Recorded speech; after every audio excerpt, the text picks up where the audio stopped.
ताकि हम लोगों के जीवन में भक्ति बढ़े, ज्ञान बढ़े, वैराग्य बढ़े। जैसे कोई बीमारी होती है तो उसका एक कोर्स होता है, ऐसे ही कि भगवान की कथा 7 दिन की है। साप्ताहिक की कथा जब हम लोग सुनते हैं और हम लोग हमेशा कहते हैं कि 7 दिन इसको कोई नियम से सुन ले तो उसकी सारी बीमारी का महाराज समन हो जाता है। और ये सत्संग में हम 5, 6, 7, 8, 9 आज विश्राम रहता है। 5 दिवसीय श्री रास महोत्सव पर हम लोग चर्चा श्रवण कर रहे हैं। जिस भूमि पर आप बैठे हो इसके बारे में महापुरुष कहते हैं, पृथिव्याम सर्वदेशेषु भारतः परमोत्तमः। पृथ्वी के संपूर्ण देशों में भारत सबसे श्रेष्ठ है। इसकी श्रेष्ठता पर विचार करें। जितने भी मेरे प्रभु के अवतार भय हैं वो इस सब भारत भूमि में ही हुए। यानी ये भारत की भूमि भगवान को भी भाती है। वो लोग हम लोगों की नालायकी है कि हम लोग एक बार विदेश यात्रा करने के बाद में विदेश की चर्चा करते हैं, वहां की प्रशंसा करते हैं, पर ये भूमि भगवान को भाती है। और इसीलिए मेरे प्रभु के जितने अवतार हुए वो इसी भूमि पर हुए, भारत भूमि पर। तो पृथ्वी के संपूर्ण देशों में भारत श्रेष्ठ है। तो कोई पूछा भारत में सबसे बढ़िया जगह कौन सी है, तो आप कहोगे महाराज हमारा ये शहर है, हमारा ये शहर है, हमारा ये शहर है, हमारा गाँव है। इसलिए भारत में भी भारते ब्रजभू श्रेष्ठा, भारत में भी 84 कोष का ब्रजमंडल अत्यंत श्रेष्ठ है, उसकी कोई तुलना नहीं। और कोई पूछा कि हमारा 84 कोष के ब्रजमंडल में सबसे बढ़िया जगह कौन सी है, तो उसमें तत्र श्री वृंदावनम पदम, वह श्री धाम वृंदावन, जिस वृंदावन भूमि में हम लोग बैठे हैं। और हमसे यदि कोई पूछे कि महाराज वृंदावन में भी छठी करा है, वृंदावन में भी महाराज रुक्मणी विहार है, वृंदावन में भी महाराज सुरत है, और अब तो जमुना जी के उधर भी एक नया वृंदावन बन गया है। यह भी सब वृंदावन है। और वृंदावन में भी सबसे बढ़िया भूमि बताओ तो हम तो कहेंगे वृंदावन में सबसे बढ़िया भूमि गौशाला नगर परिक्रमा मार्ग है। इससे बढ़िया कोई जगह नहीं जहाँ हम लोग बैठे, यहाँ भी बढ़िया परिक्रमा मार्ग और गौशाला नगर। इसीलिए ये श्री किशोरी जी की बड़ी कृपा क्या हम लोगों के ऊपर ये अनुग्रह है। हमने देखा था कि उसमें ब्रज में भी कुछ चर्चा करनी थी, और ब्रज में तो चर्चा आप लोग सुन ही रहे। हमारे महाराज जी खुद कहते थे कि वामन मन विष्णु ने पृथ्वी सब नाम डारी, मन माने भूम पावी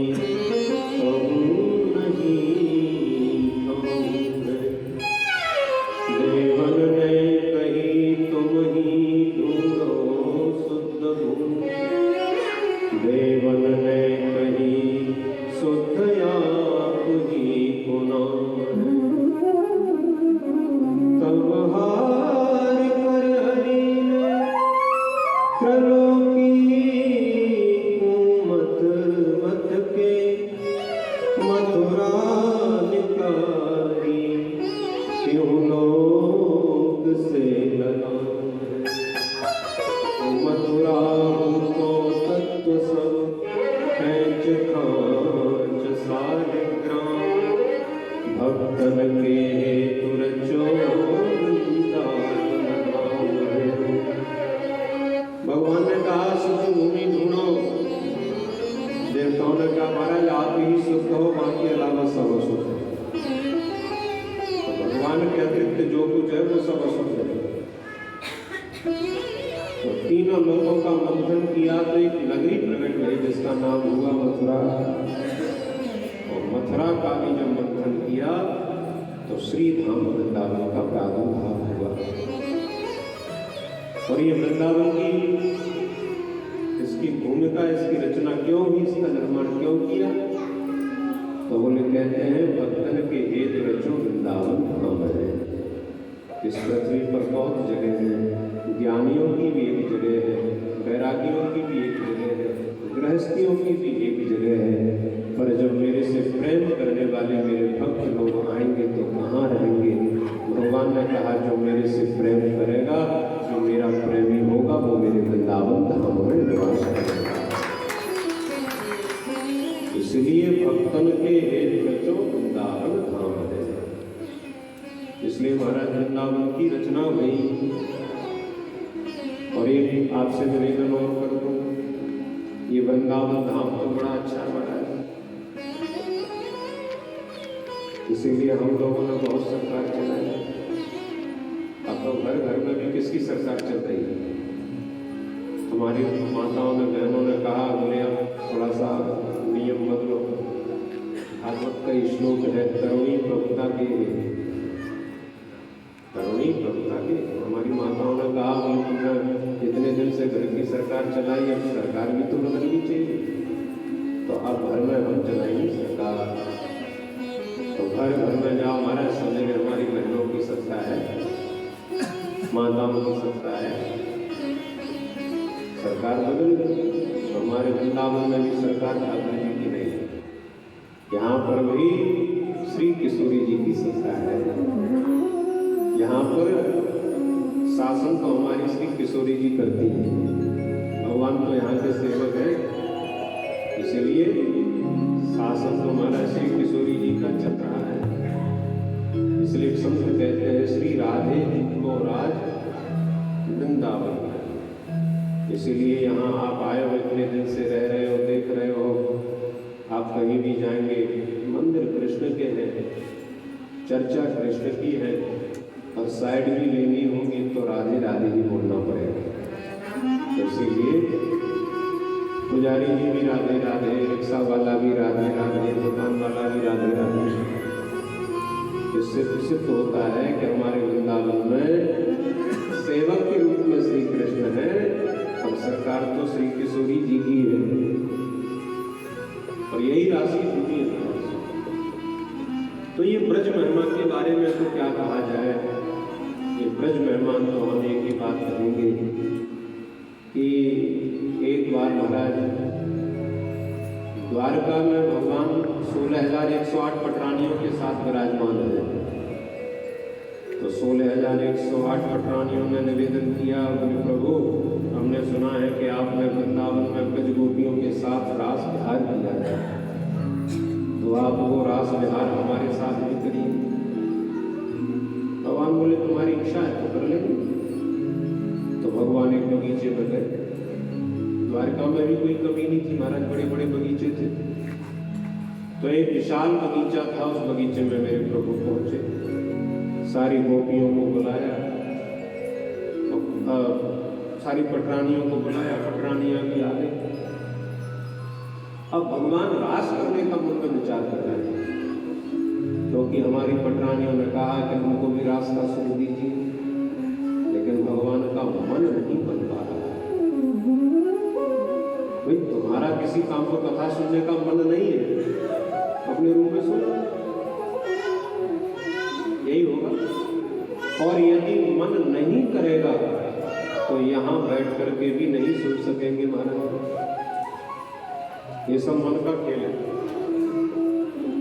जब मन होगा तभी तो आप कोई कार्य कर सकेंगे, मन होगा तो बिहारी जी जा सकेंगे, मन होगा तो राधा वल्लभ जी जा सकेंगे, मन होगा तो आप कथा सुन सकेंगे। तो भगवान ने पूरी ताकत लगा दी पर मन नहीं बना। कहानी बना द्वारिका में, भगवान ने पूरी शक्ति लगा दी महाराज, लेकिन प्रभु का मन नहीं बन पा रहा है। भगवान भी थक गए। मैं बार बार प्रयास कर रहा हूं, मेरा मन नहीं बन पा रहा। अच्छा 16,108 पटरानियां भी लेकिन कारण क्या हुआ, बोले इस वृंदावन में मन बन गया पर द्वारका में मन नहीं बना। क्योंकि इसलिए बन गया क्योंकि यहाँ पर मन बनाने वाली थी और वहाँ मन बनाने वाली नहीं है। कौन नहीं है? श्री किशोरी जी नहीं है, श्री राधा जी। तो राधा जी की अनुपस्थिति में श्री कृष्ण के लिए रास के विहार का मन भी नहीं बना। आखिर ये हुआ परिणाम ये हुआ महाराज के द्वारका की सुंदर भूमि, द्वारका के दिव्य वन उपवन, 16,108 भगवान की पटरानियां, लेकिन मेरे प्रभु द्वारका में महाराज का रस उन पटरानियों को नहीं दे सके। तो ये तो वृंदावन की महिमा है कि जो रास का रस द्वारका में भी नहीं संभव हुआ, वो रास का रस बरसाने वाली की कृपा से वृंदावन धाम में सुलभ हो गया। यही वृंदावन की महिमा है। अच्छा, एक निवेदन आप लोगों से और करूं। अब आप लोग रास का आनंद ले ही रहे तो कुछ मैं प्रश्न भी करूंगा और सारे से मुझे उत्तर भी दीजिएगा। महारास की भूमिका कहाँ से प्रारंभ होती है? कि हेमंते प्रथमे मासी नंद ब्रज कुमार का चेरुरहविष्यं भुञ्जाना कात्यायनी अर्चना व्रतम। ये सब गोपियों ने एक महीने के लिए संकल्प ले लिया है, पूरे 1 महीने के लिए संकल्प ले लिया। जमुना जी में स्नान करना और कात्यायनी मैया की पूजा करना। आप गए हैं कात्यायनी? सबने दर्शन किया? ये वही कात्यायनी है जिनकी गोपियां पूजा कर रही हैं, गोपियां जिनको वंदन कर रही हैं, प्रणाम कर रही हैं। तो गोपियों का नियम है कि हमारा जमुना जी में तो स्नान कर रही है और कात्यायनी की पूजा कर रही है। तो पूजा करके कह क्या नहीं है? हम लोग पूजा करते हैं तो बोलो क्या कहते हैं? देखते हम लोग पूजा करते हैं, पाठ करते हैं, एक ही बात कहते हैं, आरती गाते हैं, सुख संपत्ति घर आवे, ओ कष्ट मिटे तन का, स्वामी कष्ट मिटे तन का।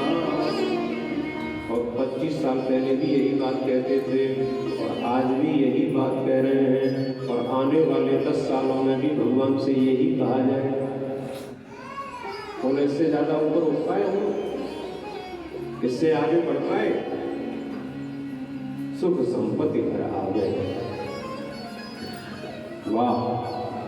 और पहले दिन ही कह रहा हूं, पहले ही प्रारंभ में कह रहा हूं प्रवचन के, जिसके ये भावना है वो रास का अधिकारी नहीं है, उसको रास का सुख नहीं मिलेगा। महाराज जी की बड़ी कृपा है, पूज्य महंत जी की बड़ी कृपा है कि उन्होंने हम सबको जो रस ब्रज गोपियों को मिला, जो रसिक संतों को मिला, वह महाराज श्री की कृपा से वो चाहते हैं कि हमको भी वो रस मिले। ये सबसे सर्वोत्तम रस है महाराज।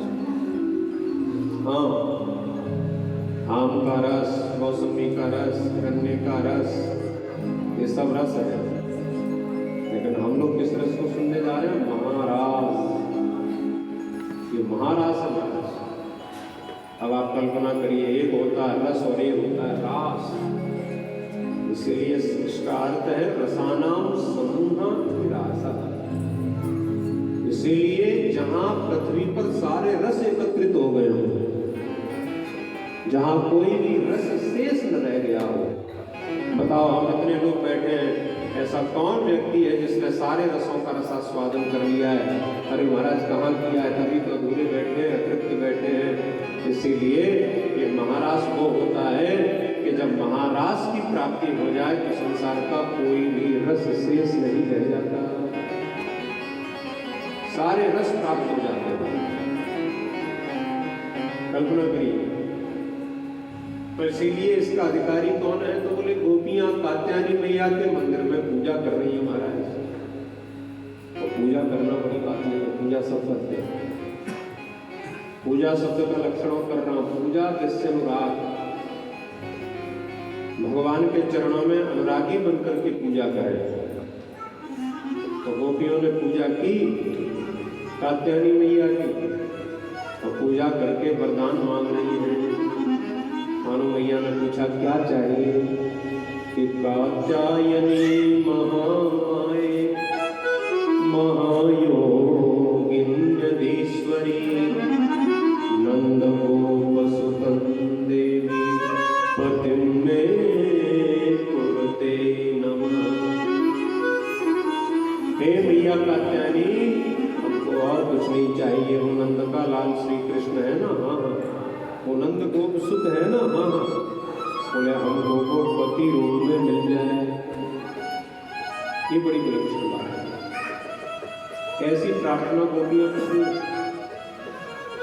और मैंने कहा कि ब्रज गोपियों को भागवतकार श्री वेदव्यास जी, श्री सुखदेव जी महाराज कहते हैं कुमारिका।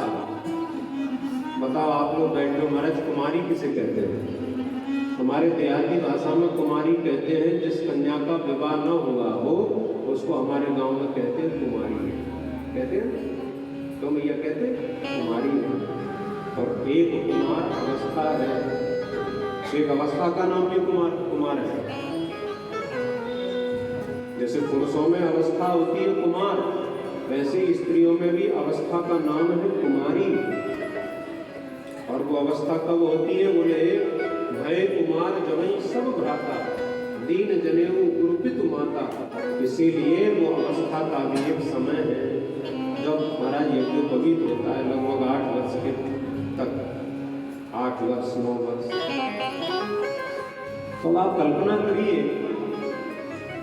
कि यदि आप कहेंगे कि यदि ये कुमारावस्था वाली ये गोपियां हैं, तो तब तो इनके विवाह भी नहीं है और इनके पति भी नहीं है, इनके बच्चे भी नहीं है।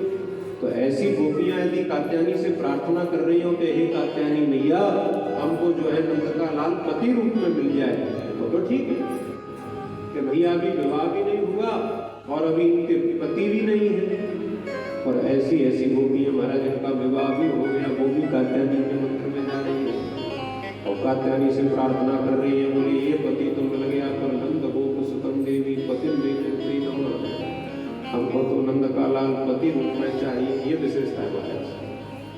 और विलक्षण बात तो ये है कि एक गोपी तो ऐसी है महाराज जो बिल्कुल अंधेरा अंधेरा हो गया, मुंह में एक भी दांत नहीं और शरीर पर झुर्रियां पड़ गई, और जिसके महाराज बच्चों के भी विवाह हो गए, बच्चों के भी विवाह हो गए, जो दादी परदादी बन गई, वो भी कात्यायनी मैया के झुकी सी कमर लेकर के मंदिर में पहुंची और कात्यायनी से बोली हे मैया कात्यायनी, मुझे भी नंद का लाल पति रूप में चाहिए। तो बोला है विलक्षण बात, ये है ये पति की कल्पना करते हैं। तो प्रश्न हो सकता है कि पति तो है तुम्हारे, पर ऐसी प्रार्थना क्यों कर रही है? बोले भगवान ये तो शरीर के पति है, ये तो संसार के पति तो शरीर के पति है महाराज, और हम शरीर के लिए पति नहीं खोज रही हैं, हम तो अपने आत्मा के लिए पति खोज रही हैं। तो भगवान ने हमें प्रश्न किया, बोले आज के जमाने में भी ऐसा कोई व्यक्ति ढूंढे नहीं मिलेगा कि कोई स्त्री का विवाह हो गया और वो कहे कि सुनो तुम हमको पत्नी बना लो, तो कह रहे हो ये देवी जी कहीं और ही जाओ, अब तुम्हारा विवाह हो गया है, तुम्हारा पति भी है, फिर हमसे ऐसी प्रार्थना क्यों कर रही हो? ऐसा संभव नहीं है संसार में भी, लौकिक व्यवहार में भी। तो मानो वो गोपियों ने श्री कृष्ण ने ये प्रश्न किया कि तुम्हारे तो पति हैं, फिर पति तो एक ही होता है, मैं कैसे तुमको पत्नी रूप में स्वीकार करूं, ये तो अनर्थ हो जाएगा। तो मानो गोपियां कहती हैं नारायण हे द्वारिकाधीश, हे प्राणनाथ, आप ऐसी बात न कहें, क्योंकि आपकी यह बात कहना उचित है। पर आप यही तो कह रहे हैं ना कि आपका तो विवाह हो गया, और फिर आप हमको पति रूप में क्यों चाह रही हो? तब उन गोपियों ने कहा, बोले हमारे विवाह भी हो गए और बच्चे भी हो गए, पर महाराज अभी तक आश्चर्य की बात यह है कि कुमारी है। क्यों? बोले हमारा विवाह भी हो गए और बच्चे भी हो गए, पर हम आपको इसलिए पति रूप में चाह रही हैं क्योंकि हमने अपने मन को सुरक्षित रखा है और मन तो गोविंद आपके लिए रखा है। ये दोस्तों हमको तब लगेगा कि हमारा मन संसार में लग जाए, हमारा मन संसार के किसी व्यक्ति का हो जाए। आजकल तो महाराज फोन वाला जमाना है, सोशल मीडिया का जमाना है और प्रेम रोग का एक भयंकर खतरनाक वायरस हम लोगों के बीच में चल रहा है। पहले नहीं होता था, पहले इतने साधन नहीं थे, पर अब तो महाराज ये मोबाइल के माध्यम से जिसको देखो उसको प्रेम रोग, जिसको देखो उसको प्रेम रोग। अच्छा, शादी के बाद में हम लोग कहते थे साहब हम इनके हो गए, ये तो अच्छा है महाराज, विवाह हो गया, हम इनके हो गए, ये हमारे हो गए। और अब तो पता लगता है कि विवाह से पहले कहते हैं कि हम इनके हो गए, लेकिन गोपियाँ कहती हैं हमारा विवाह भी हो गया, बच्चों का विवाह होगा, बच्चों के बच्चों का विवाह हो गया, और अभी तक हम किसी के नहीं हुए प्राणनाथ, केवल हम तुम्हारी हैं और तुम हमारे। ये भावना जब रहेगी, ये मनस्थिति जब रहेगी, तो आप ये समझिए तो रास का रस मिलेगा। तभी रास के रस के हम लोग अधिकारी हैं। हमने कृष्ण अपने मन को सुरक्षित रखा है।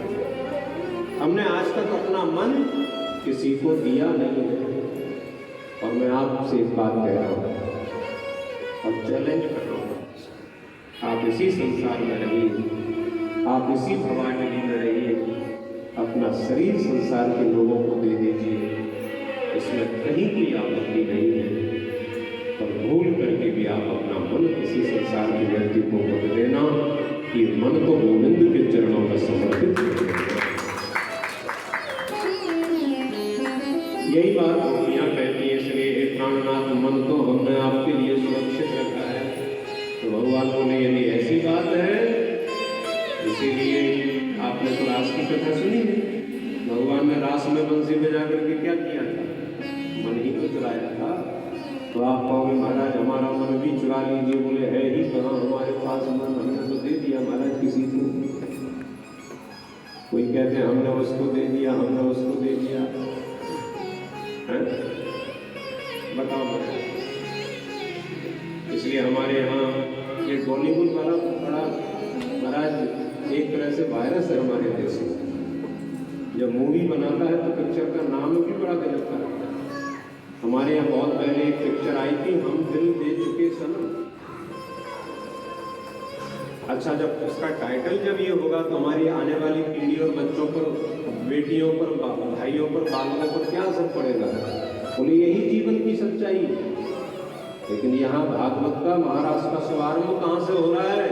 बोले शरीर अपना कहीं किसी को दे दीजिए, और अपना मन तो केवल गोविंद के लिए रखिए महाराज। इससे बड़ी कोई उन्नति नहीं है। मन को सुरक्षित रखना है, मन को संभाल के रखना है। यहाँ से रास प्रारंभ होता है। और अब देखो एक बहुत बढ़िया बात बताएं आपको, इस महारास में प्रवेश करने के लिए एक माया है, उसको मिटाना पड़ेगा। और महारास में प्रवेश करने के लिए एक माया को बुलाना पड़ेगा। और इसका संकेत वेद व्यास जी वेद स्तुति में कर रहे हैं। जो हमारे यहाँ भागवत में वेद स्तुति है, उसका प्रथम श्लोक है जय जय जय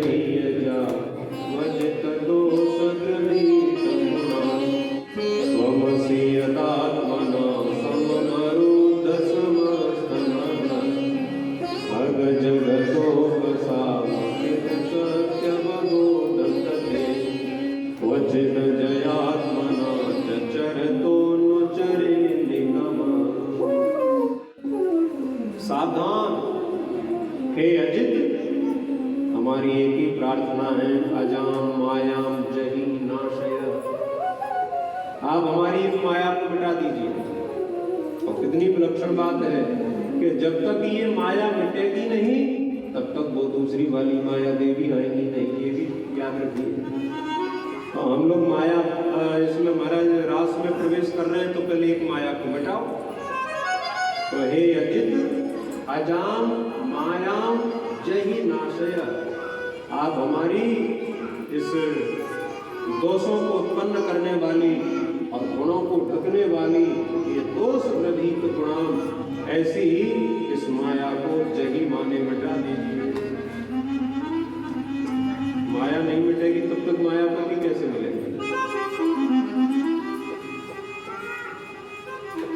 अच्छा, एक बात का और विचार करो। निगमो वेदः श्रुति समूह अनुचरेत प्रतिपादयेत, ऐसी वेद भगवान प्रार्थना कर रहे हैं। तो जब एक माया मिट जाएगी तो दूसरी माया कौन है? क्वचित सर्गादौ सृष्ट्यादि समये, क्वचित सर्गादौ सृष्ट्यादि समये श्री राधया सह विहरतः चरतः। और भगवान जब सृष्टि की उत्पत्ति करते हैं, सृष्टि का विस्तार करते हैं, तो भगवान की दो शक्तियां हैं। एक का नाम है बहिरंग शक्ति और एक का नाम है अंतरंग शक्ति। इसलिए जो बहिरंग शक्ति है, ये माया को हमको मिटाना है, क्योंकि जब तक ये बहिरंग माया रहेगी तब तक ये जगत ही तुम्हारी दृष्टि में रहेगा महाराज। और जब ये बहिरंग शक्ति यानी ये अजा माया जब मिट जाएगी तो अंतरंग शक्ति प्रकट हो जाएगी। और वो अंतरंग शक्ति, अंतरंग माया कौन है? बोले अंतरंग शक्त्या श्री राधया सह विहरतः। इसके बाद श्री किशोरी जी आएंगी, श्री राधा जी आएंगी और वो महाराजों के साथ में विहार करने लगेंगी। जहाँ श्री राधा जी का विहार श्री कृष्ण के साथ है, इसी का नाम महाराज है, यही महाराज है। तो अब यहाँ से महाराज प्रारंभ हो रहा है। अच्छा देखो, एक बहुत बढ़िया बात और बताया आपको, एक बहुत बढ़िया बात बता रहे हैं। भागवत में गोपियों को कुमारी कहा और रामचरितमानस में भी एक स्त्री को कुमारी कहा और एक पुरुष को भी कुमार कहा। एक वो स्त्री कौन है? बोले विद्युत जीव की पत्नी, रावण की बहन, जिसका नाम है शूर्पणखा। और शूर्पणखा राम जी के यहाँ आई जब वनगमन कर रहे थे। राम लक्ष्मण जानकी तीनों घूम रहे हैं, तो शूर्पणखा आई है महाराज, विदेश की महिला है, सावधान होकर के सुनिए। और मैंने विदेश का नाम इसलिए ले दिया कि ऐसी बात विदेशी महिला कह सकती है, हमारे देश की महिला कभी नहीं कह सकती। हमारी देश की नारी ये नहीं कह सकती। क्या कहा? तुम सम पुरुष नमो सम नारी। इसके कई अर्थ है, लौकिक अर्थ भी है, अलौकिक अर्थ भी है। शूर्पणखा मानो ये कह रही है, बोले महाराज तुम्हारे जैसा पुरुष नहीं और मेरी जैसी नारी नहीं। बड़े सुंदर हो, तुम भी बड़े सुंदर हो और मैं भी बड़ी सुंदर हूँ, मेकअप करके आई। बहुत सी हमारी माताएं बहनें ऐसी होती हैं, वो हाई लेवल का मेकअप करके भी सोचती हैं कि हम बहुत सुंदर हैं। अब आज भी श्रीलंका के व्यक्ति को देखो महाराज, एकदम काली कलूटी, और पार्लर में से आकर के श्रृंगार करके कह रही है कि तुम सब पुरुष न मौसम नारी। बताइए। और ऑफर दिया, मुझे राम स्वीकार कर लीजिए, मैं अति सुंदरी हूँ। इसका संकेत बड़ा गहरा है। ये विदेश से आई है ना, इसलिए राम जी ने लक्ष्मण जी की तरफ इशारा किया। बोले ये अपने आप को कह रही है कुमारी, तो हम तो कुमार नहीं है। और अयहि कुमार मोर लघु भ्राता। अरे देवी जी, यदि तुम कुमारी हो तो हम तुमको बढ़िया कुमार के पास भेज रहे हैं। हाँ, तो तुम कुमारी और ये कुमार, तो जोड़ी बढ़िया जमेगी। और लक्ष्मण जी के पास में शूर्पणखा को भेजा। बोले महाराज इनकी भी चिकित्सा कर दीजिए। और तुरंत लक्ष्मण जी ने तलवार लेकर के महाराज नाक कान के विहीन कर दिया। इसका मतलब क्या है? हमारे गांव में कहते हैं, बोले इसका पति मर गया है, ये विधवा हो गई है, फिर भी निर्लज्जा को हमारा शर्म नहीं है, तो राम जी के सामने आकर के जो मर्यादा पुरुषोत्तम है उनसे कह रही है तुम सम पुरुष नमो सम नारी। तो बोलो, हमारे यहाँ पर जब कोई ऐसे स्त्री कोई ऐसा निंदनीय काम करती थी तो उसको लोग क्या कहते थे कि नाक काटने का मतलब क्या है? नाक काटने का मतलब है ये नकटी है महाराज। हाँ, हमारे यहाँ देहात में एक शब्द है, माताओं को पता है, पुराने जमाने में गाली भी दी जाती, नकटी है महाराज, नकटी। तो नकटी कौन होती थी? बोले इसी को ही नकटी कहा जाता है। यही नकटी है महाराज, जिसको शर्म नहीं है, जिसमें लज्जा नहीं है, जिसमें मर्यादा नहीं है, उसी को क्या कहते थे? ये महाराज नकटी है। अच्छा, ये तो लौकिक अर्थ हो गया, पर अब अलौकिक अर्थ भी देखिए। सुपनका ठीक कह रही है, तुम सम पुरुष नमो सम नारी।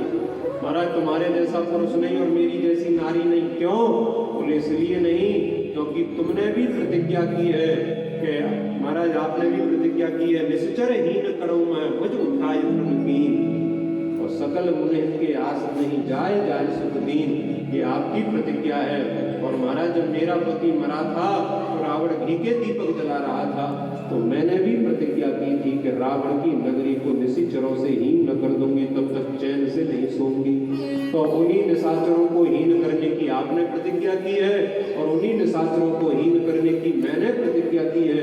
तो तुम्हारी और मेरी प्रतिज्ञा दोनों की एक है। इसलिए सुपनखा सही कह रही है, तुम सम पुरुष नमो सम नारी। महाराज तुम्हारे जैसा दुनिया में पुरुष नहीं है और मेरी जैसी नारी नहीं।